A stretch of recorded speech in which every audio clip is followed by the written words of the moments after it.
Hello dears, welcome to rise second. അപ്പൊ മക്കളെ, നമ്മുടെ ഓണമുറ്റത്ത് എന്ന് പറയുന്ന കവിതയുടെ ആശയവും അതുപോലെ തന്നെ ഇതിൽ നിന്ന് വരുന്ന ചോദ്യങ്ങളൊക്കെയാണ് ഇന്നത്തെ ഒരു വീഡിയോ.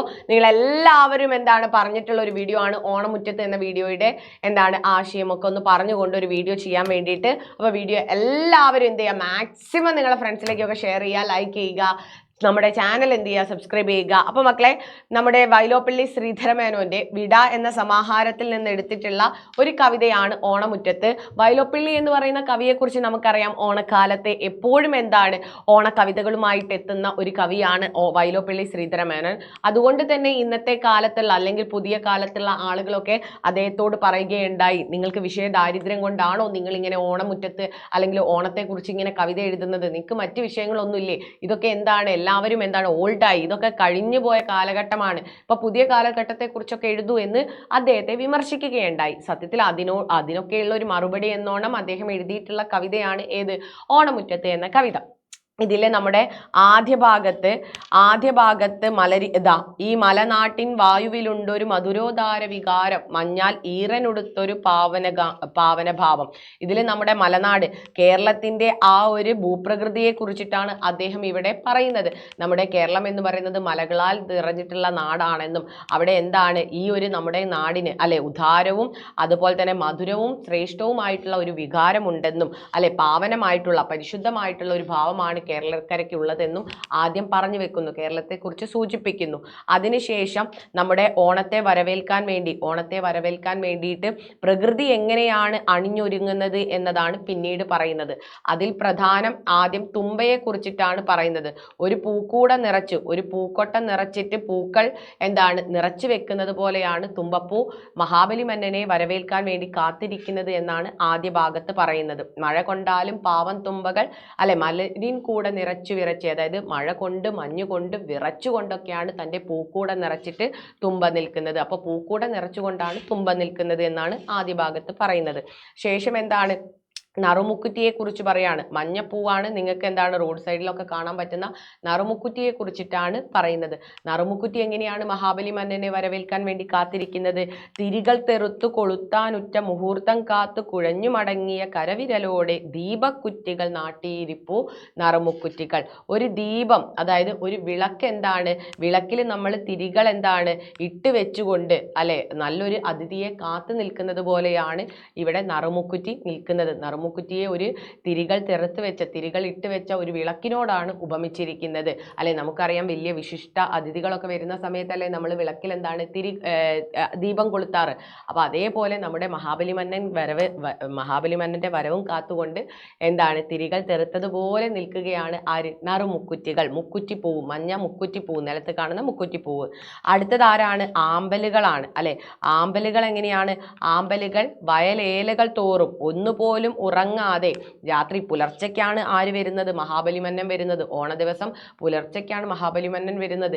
ഈ പുലർച്ചെ സമയത്ത് ഒന്നുപോലും ഉറങ്ങാതെ വയലുകൾ തോറും നിരന്ന് ഒരു വെള്ളിത്താലം, നമ്മുടെ വെള്ളിയുടെ ഒരു താലം പിടിച്ച് അതിൽ സ്വർണ്ണക്കിഴി വെച്ചതുപോലെയാണ് ആര് നിൽക്കുന്നത്? നമ്മുടെ ആമ്പലുകൾ നിൽക്കുന്നത്. ആമ്പലുകളെ ഒരു വെള്ളിത്താലത്തോടും അതിൽ സ്വർണ്ണക്കിഴി വെച്ചതിനോടുമാണ് ഉപമിച്ചിരിക്കുന്നത്. ഒന്നുപോലും ഉറങ്ങാതെ വയലുകളിൽ നിരന്നു നിൽക്കുകയാണ് ആമ്പലുകൾ എന്ന് വിശദീകരിക്കുന്നു.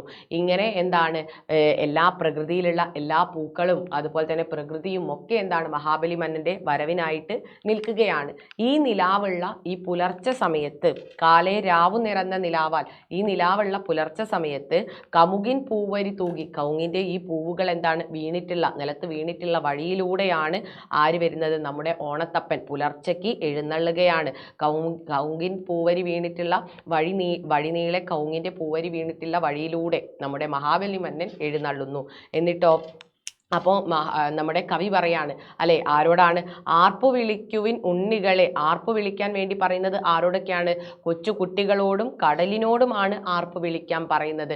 കാരണം കൊച്ചു കുട്ടികളാണെങ്കിലും കടലാണെങ്കിലും ഒരു നേരം പോലും വിശ്രമിക്കാൻ ആഗ്രഹിക്കാത്തവരാണ്. എപ്പോഴും ഉത്സാഹഭരിതമായിട്ട് നിൽക്കുന്നവരാണ് ആര്? കുട്ടികളാണെങ്കിലും കടലാണ്. അതുകൊണ്ടാണ് കടലിനോടും കുട്ടികളോടും ആർപ്പു വിളിക്കാൻ പറയുന്നത്. എന്നിട്ടോ കുരവയിടാൻ വേണ്ടി പറയുന്നത്. നമ്മൾ കുരവയിടപ്പോഴാണ്? ശുഭനിമിഷത്തിലാണ്. അപ്പോൾ ആ കുരവിടാൻ വേണ്ടി പറയുന്നത് കൊച്ചു അരുവികളോടും കന്യകളോടുമാണ് കുരവിടാൻ പറയുന്നത്. അപ്പോൾ നല്ല അതിഥി, ഇതുപോലൊരു അതിഥി നമുക്കിനി ആരാണ് വരാനുള്ളത്? അതുകൊണ്ട് തന്നെ എന്താണ് അല്ലെ, ആർപ്പ് വിളിക്കൂ കുരവയിടൂ എന്ന് കവി എന്താണ് എല്ലാവരോടും ആഹ്വാനം ചെയ്യുന്നു. ശേഷം എന്താണ്, പുലർച്ചയ്ക്ക് മഹാബലിമന്നൻ വരുന്നു. രാവിലെ ആകുമ്പോഴേക്കും എവിടെ എത്താണ്? നമ്മുടെ കേരളക്കരയിൽ എത്തുകയാണ് മഹാബലി മന്നൻ.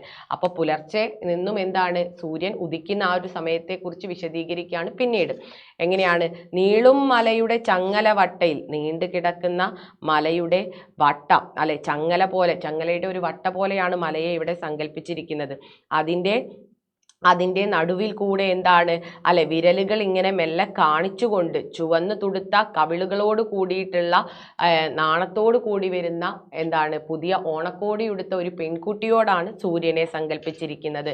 നീളും മലയുടെ ചങ്ങലവട്ടയിൽ നാളം പാടല വിരലാൽ മീട്ടിയും അല്ലെ, ഒരു എന്താണ്, വിരലുകൾ മീട്ടിക്കൊണ്ട് മലയുടെ വിടവിലൂടെ വിരലുകൾ നീട്ടിക്കൊണ്ട് വരുന്ന ഓമൽ കവിള് തുടുത്തും തെല്ലൊരു നാണത്തോട് പരുങ്ങി ഒരുങ്ങിടും ഓണക്കോടി ഉടുത്ത ഉഷസെ. ഉഷസ് എന്ന് വെച്ചാൽ പ്രഭാതത്തിനെ വർണ്ണിക്കുകയാണ്. നീണ്ടുകിടക്കുന്ന മലയുടെ അല്ലെ ഒരു ഇത്തിരി വട്ടത്തിൽ കൂടെ എന്താണ്, വിരലുകൾ നീട്ടിക്കൊണ്ട് ചുവന്നു തുടുത്ത കവിളുകളും അല്ലെ എന്താണ്, ഓണക്കോടിയുമായിട്ട് വരുന്ന ഒരു പെൺകുട്ടിയോടാണ് ഇവിടെ സൂര്യനെ സങ്കല്പിച്ചിരിക്കുന്നത്. എന്നിട്ട് എന്ത് ചെയ്യണം? പനിനീരാൽ കഴുകിക്കൂ കാലുകൾ. പനിനീർ പൂവിനോട് എന്ത് ചെയ്യണം? നമ്മുടെ മഹാബലി മന്നന്റെ കാലുകൾ കഴുകിക്കണം എന്ന് പറയാണ്. അങ്ങനെ മഹാബലി മന്നൻ കേരളക്കരയിലെത്തി, രാവിലെയായി.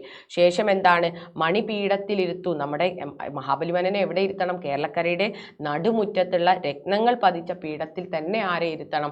നമ്മുടെ മഹാബലി മന്നനെ ഇരുത്തണം എന്ന് പറയുകയാണ്. നമ്മുടെ കൊച്ചു കിനാവുകൾ തേടി അലഞ്ഞു മലർക്കളം എഴുതിക്കാത്തൊര അരജനെ. ഓണം എന്ന് പറയുന്നത് നമുക്ക് എന്താണ്? ഐശ്വര്യത്തിൻ്റെയും പ്രതീക്ഷയുടെയും പ്രത്യാശയുടെയും എന്താണ്, പ്രതീക്ഷയുടെയും പ്രത്യാശയുടെയും ഒക്കെ എന്താണ്, നിമിഷമാണ്. മഹാബലി മന്നൻ വന്നു കഴിഞ്ഞാൽ നമുക്കൊക്കെ ജീവിതത്തിൽ ഐശ്വര്യം വരുമെന്നാണ് നമ്മൾ വിശ്വസിക്കുന്നത്. അതുകൊണ്ടാണ് കൊച്ചു കിനാവുകൾ തേടി അലഞ്ഞ് മലർക്കളം എഴുതിക്കാത്ത അരച്ചൻ എന്ന്, രാജാവ് എന്ന് മഹാബലി മന്നനെ വിളിക്കുന്നത്. നമുക്ക് ഓണം എന്ന് പറയുന്നത് പ്രതീക്ഷയാണ്. പിന്നീട് ഇത്രയും പറഞ്ഞതിന് ശേഷം പിന്നീട് എന്താണ്, കവി തന്നെ ഒരു പുള്ളുവനായിട്ട് സങ്കല്പിക്കുകയാണ്. പുള്ളുവൻ എന്ന് പറയുന്നത് ഒരു സമുദായമാണ്. ആ സമുദായത്തിൽപ്പെട്ട ആളുകൾ എങ്ങനെയാണ് അല്ലെ, വീട് തോറും പാട്ടുകൾ പാടി അല്ലെ നമ്മുടെ ദോഷം അകറ്റും. അതുപോലെ തന്നെ കവി എന്താണ്, സമൂഹത്തിലുള്ള ദോഷം അകറ്റുകയാണ് തൻ്റെ കവിതയിലൂടെ. അതുകൊണ്ടാണ് തന്നെ പുള്ളുവനായിട്ട് സങ്കല്പിച്ചിരിക്കുന്നത്.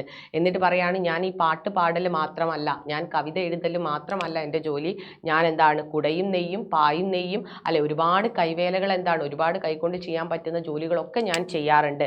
അതുപോലെ തന്നെ എൻ്റെ പാട്ടുകൾ എന്ന് പറയുന്നത് ഗ്രാമ പെൺകൊടിമാർക്ക് വേണ്ടിയിട്ടുള്ളതാണ് അല്ലെ. കൊയ്യുന്ന ഗ്രാമ പെൺകുടിമാരുടെ കരളുകൾ തുള്ളാനും അവരുടെ കാലുകൾ നർത്തന കലവികൾ കൊള്ളാനുമാണ് ഞാൻ എന്താണ്, കവിതകൾ എഴുതുന്നത്. അതായത് ഈ വയലിൽ പണിയെടുക്കുന്ന ഗ്രാമ പെൺകുടിമാർ, ഗ്രാമത്തിലെ പെൺകുട്ടികളുടെ എന്താണ്, ഹൃദയത്തിനൊരു ആശ്വാസം കിട്ടാനും കാലുകൾക്ക് എന്താണ്, ഒരു അധ്വാന ഭാരം അറിയാതിരിക്കാനും വേണ്ടിയിട്ടാണ് ഞാൻ എന്താണ്, എൻ്റെ കവിതകൾ രചിക്കുന്നത് എന്നാണ് ആര് പറയുന്നത്? വൈലോപ്പിള്ളി പറയുന്നത്.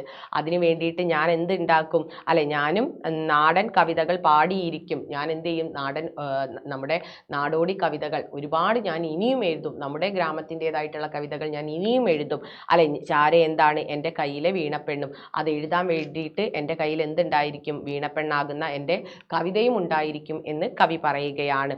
പിന്നെ അതുപോലെ തന്നെ വെറ്റിലയൊന്ന് മുറുക്കാനൊന്ന് കൊറിക്കാൻ നെല്ല് കിടച്ചാലായി. അന്നത്തെ കാലത്തെ കർഷകരുടെ അവസ്ഥയെ കുറിച്ചിട്ടാണ് പറയുന്നത് ഇവിടെ. അപ്പൊ അത്രയും ദുരിതം അനുഭവിക്കുന്ന കർഷകരുടെ മനസ്സിന് എന്താണ്, ഒരു ആശ്വാസം കിട്ടാൻ വേണ്ടിയിട്ടാണ് ഞാൻ കവിതകൾ എഴുതുന്നത് എന്നാണ് ആര് പറയുന്നത്?